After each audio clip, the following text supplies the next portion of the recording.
seconds. I am glad to be here amidst you today. Punjab University had acquired a prominent place in the intellectual map of India long before independence. Although the university had a fresh start at Chandigarh in 1947 in the wake of partition, it is good that you have been able to keep up the traditions of this premier institution. The success of a university is measured not merely in terms of the number of students enrolled or teachers employed, but in its ceaseless endeavor to attain peaks of excellence and the quality of intellectual leadership that it offers to the young generation. I am happy that you have been able to maintain three ideals of a university, and I congratulate the teachers and students of Punjab University for their achievements. We are living in a dynamic age characterized by speedy and continuous changes, posing ever fresh questions regarding the ideals of university education. A university, true to its very definition, has always stood for universal outlook based on humanitarian reason and tolerance. The success of a university consists in its capacity to produce independent thinkers endowed with strength of character. It is only such great thinkers that have made significant contribution to the enrichment of human thought and progress of making all through the history of making. We find that societies are always in a process of continuous renewal in which all ideas, institutions and structures undergo transformation, leaving old grasps and taking up new forms and postures. This process of constant struggle for renewal has been the chief characteristic of the evolution of modern societies. What is essential is that we should contribute our might to this process of renewal, endowed with the strength of character and courage of conviction. The academic community and institutions of a higher learning have a big role to play in providing intellectual leadership to society in this unique struggle in the area of thought.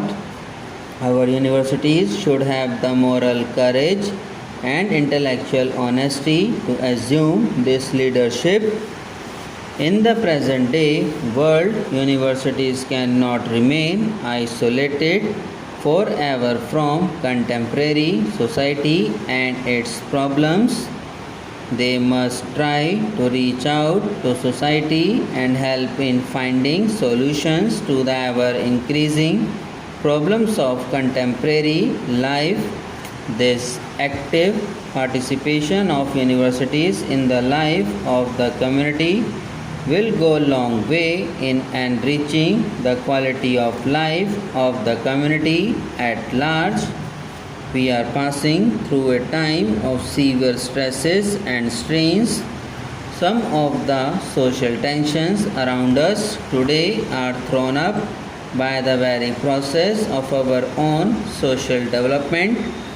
We are decisively moving away from the rigid traditions of a distant past and are on the threshold of an irreversible trend towards new horizons on the road of modernization. Our industry, agriculture, education, health, all are fast developing. Science and technology are slowly but surely becoming a way of our life.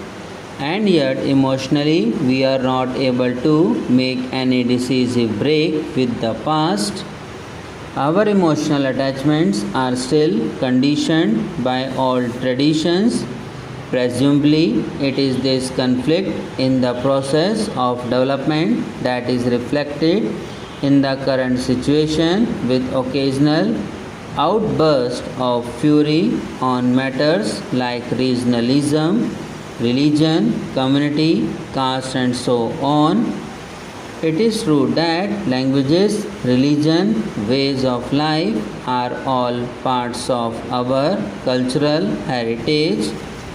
What is needed is to find solutions to new problems while trying to preserve all that is worthy in our heritage.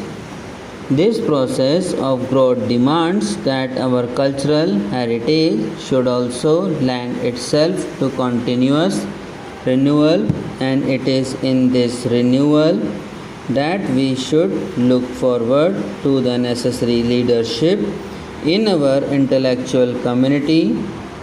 It is this ability to provide intellectual leadership that is expected of our universities. India has made rapid and significant progress in the field of university education since independence.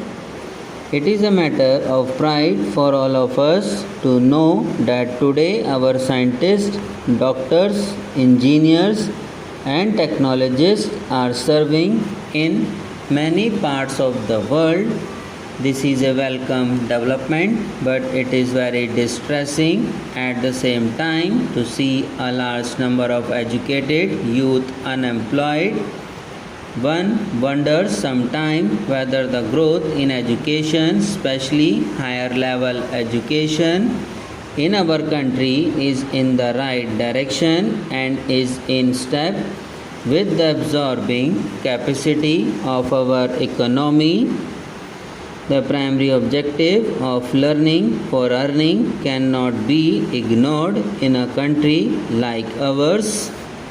A job-oriented education from elementary to the university level has also to be planned well in accordance with the employment outlets likely to be generated by our economic development.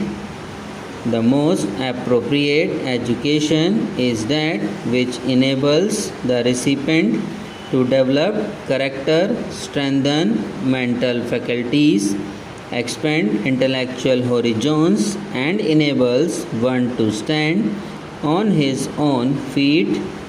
Convocations are occasions for happiness and satisfaction for universities, teachers, and students who have reached an important milestone in their lives. But the process of education does not stop with these moments of joy. Every individual keeps learning throughout his life, which benefits society.